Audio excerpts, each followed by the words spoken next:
Good morning, everybody. We'd like to welcome you to our Friday, May 29th GBC at Home update, and there is a lot to update.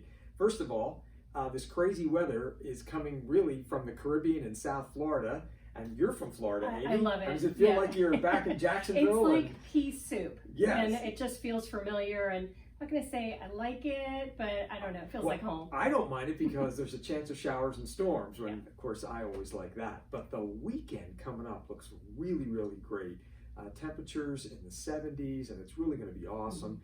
And we'll give you a little bit of an update on how that plays into our services for this coming Sunday. In the meantime, we've had a lot going on in the state of Virginia, and you all know that. And what Amy's done is she's put some questions together that I think are really pertinent for us moving forward on how do we do church, how do we do small groups, how do we do other things that are going on in light of the new executive order that was issued by Governor Northam this past Tuesday. So, Amy, thank you for putting some of these together. No and if you want to go ahead and just do a frequently asked questions or ask the team. Frequently asked questions Friday. We'll do that. That's what we'll do today. And of course, my 3x5 cards, I wrote them all down. So, how does this new mandate affect Sundays? That's some of the questions that we've been having. What is Sunday going to look like, especially in light of we're doing communion this Sunday? So, do you mind answering that or fielding that? Sure, that'd be great. So, Governor Northam issued Executive Order 63 this past Tuesday, which stipulates that in most public places, masks need to be worn. And how does that affect churches? I mean, we've been permitted to open up 50%, which we've done. We've done church outside, we've done church inside, but this puts a little bit of a kink in things. So let's just talk about that a little bit. If we were to do church outside, the new executive order doesn't change a thing. We're just going to continue at 9 o'clock and 10:30. If folks would like to wear masks, they can wear masks, but you don't have to wear your masks. And we're doing communion this weekend, and we plan on being outside this weekend, so things really shouldn't be any different for us. Communion-wise, what we're asking everybody to do is you just bring your own communion. Now, if you say, oh, I've got 3 kids, 4 kids, that's going to be crazy. We just kind of want to worship at that time with you, but we're not going to actually take communion. That's fine. The Lord's not going to be upset at you if you don't do that, but we want to encourage you, bring your own communion. Bring the juice, bring your crackers, and we'll have that up there as a music team, and I'll just lead that, and we'll look out at everybody, and we'll just participate in communion, and that won't affect anything. But let's just say at the last minute, we have a great blue northern, like last weekend, or the drizzle and fog, and we suddenly look out and we're setting up and we've got to move everything inside. Well, what does that look like for us? Well, the executive order does permit a breadth of understanding on how we would move something inside during a church service. It specifically stipulates that if we have specific religious rituals as a part of what we do, you don't have to wear masks for those, such as greeting others, singing, preaching, communion, a baptism. None of those things require masks. And so if we had to move in, most everything that we would do at 9 o'clock and 10:30 really wouldn't require masks. So in essence, things would pretty much stay the same. If we moved in and you wanted to wear masks, you can wear the masks. But you don't have to, because most of the time is going to be singing, preaching, greeting, communion. We're done in 40 minutes and we're out. So for us, it really doesn't change a whole lot of the dynamic. And we want to be cognizant of those who are wanting to be super over the top careful in this area, while others, not that they don't want to be careful, but there's so much conflicting information, and they're saying, you know what, we're really not going to do the mask. So whether we're in, whether we're out, it pretty much stays the same for us. And you can see this information on our website, the email that Amy's going to put out this weekend, specifically looking at how we're going to do church. And we're going to follow the same guidelines for any of the small groups that meet here. and any other special events. If people want to wear them, they can. They don't necessarily have to, since there's going to be such tremendous interaction. Right. Through all of these different events that we do here. Hopefully, that gives you a satisfactory answer on how we're going to do things, not only this weekend, but moving forward until the phase 1 reopening changes to phase 2, and then some of these things are just going to go away anyway. Right. And we'll keep everybody up to date when that happens as well. We'll probably have another frequently asked questions again, just to make sure. So pretty much do what your family feels comfortable in doing, and if they're not, we will absolutely have the service recorded. Should be up by 1 p.m. on Sunday. So if you feel more comfortable staying home. There is a slight chance that we may do some experimenting with live streaming this weekend, but we'll let you know that as well on whether that's going to be 9 or 10:30. And of course, just as Amy said, I mean, if you're not feeling well, we know you're not going to be coming to church anyway.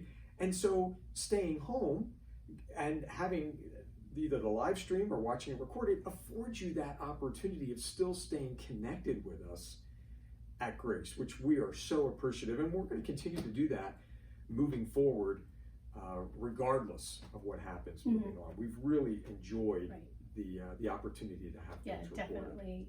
So speaking of that, and I know it's a little bit further down on my list, but how do we stay connected? And what do we do to keep everybody up to date? And then what happens if you really don't do internet, or you're not checking your email frequently, or you're just not sure? What are people to do? Right. We've had the gambit, as I'm sure most churches have had.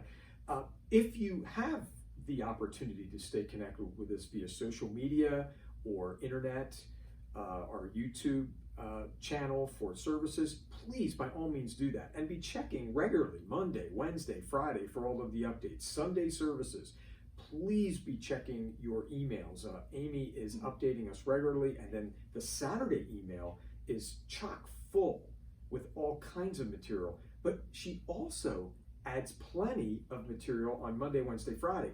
Nothing that as you look at it you're going to say, there's no way I'm going to get through that. You will be able to get through all of these emails in 5 minutes or less, and that's the way they're designed. But if you are watching this and you're saying, wow, this is the first time I've ever watched any of these, and I don't particularly watch any of this, you can always call us. If you want an update. Call somebody else from the church. Just stay updated. Look at every opportunity that is out there, and we're going to do our best to be able to keep you updated as well. And absolutely reach out, like Chris said, just call us. And we're here pretty much Monday through Friday, like 9:30 till about 4:30 or so. We're checking our email constantly. Yes, people are calling our phones as well. They're texting us. Feel comfortable doing that. Absolutely. Whether it's just a knowledge-based issue, or maybe you've got a prayer request and you haven't been able to jump on your email, please send us information. And we've really appreciated those of you who've been doing that, because it really keeps us connected about what's going on in your life. And speaking of that, if you're not sure how to get our emails and you're not on our email list, go ahead and go to our website, gbcmarshall.org. There's a tab that says email, get connected, and you can sign up for them that way. You can sign up for daily prayer requests or just our regular emails, or both, and that way that'll ensure that you're getting your emails. That's right. And it's right on the homepage. So when that homepage comes up, you'll see a toolbar right underneath Grace Bible Church, and it'll have all of those things that you can look at, from online giving on the far right to service sign up on the far left, and several in between. And just go to those. They're very easy to navigate. We've tried to design it that way. And if you go just below that toolbar, you'll see the updates from previous services, things that are going on, updates from small groups. It's a really great site, and we try to do our best to not only update it, but make it very user-friendly as well. And again, if you're not comfortable signing up for the emails because you're not sure, give us a call. I will gladly sign you up for that. I'll do that. Exactly. I don't mind at all. And thanks to those of you who've been giving, whether sending resources to the church or going to the online portal and pressing that online giving tab. That has been great. Many of you have been responding to that. We're doing that in our home now. It is so simple. In less than 2 minutes, you're done, and then you get an email response, and then information is sent directly to Amy along the way. And it really, really is simple, and most importantly, it is secure. Absolutely. And that touched on another question. How do I give? And people have been asking that. So there's the online giving tab, which Chris just mentioned. If you want to just drop by the church, just let us know and we'll set that up. That'll be fine. You can just come in, put that in the box, or you can absolutely mail that in as well. Right. But any questions, again, just give us a call. So you mentioned small groups, and that was another question. How do we get connected? What are we doing? Are we only doing Zoom calls now? Are we getting together in person? Do we have small groups? There's a lot of Zoom calls going on throughout the week, which is great. Some of you have chosen to do that for your own small group. Some of you have chosen to take a hiatus. Either one, we're here to support you regardless. The men's group is now starting to come back and meet on Wednesdays, but we also have the call going on.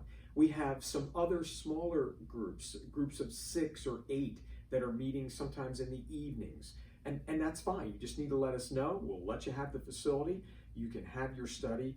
And that's the way that we've been doing things right now. And it seems to be going really, really well. But let me just encourage you to try to stay connected somehow, some way.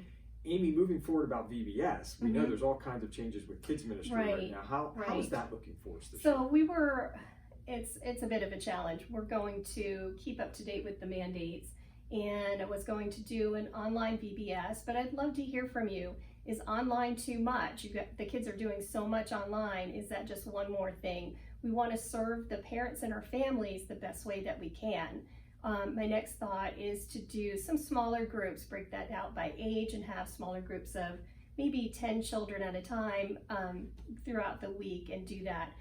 Our overall goal though is to do something all summer long as opposed to just one week. And we'll keep that going just so we can better serve you. But I'd love to hear from you. What would best serve you? So just send me an email, let me know, or call or text. And in light of the current climate, some folks are ready to dive right back in. Others are still holding back a little bit, and that's great. We want to be very, very sensitive to all of those realities because they're all valid depending on each individual or family situation. Well, listen, thank you for joining us. We really appreciate you and appreciate the opportunity that we have to serve alongside of you. We also look forward to seeing you this weekend, 9 o'clock and 10:30. The weather looks spectacular. Sunday morning looks 50s to low 60s, a very light and dry north wind, plenty of sunshine. So come prepared to join us outside for 9 and 10:30. And again, bring your communion with you. Each service will run about 40 to 45 minutes. And again, have an absolutely awesome rest of your Friday, a great weekend, and we'll see you on Sunday. Thanks for joining.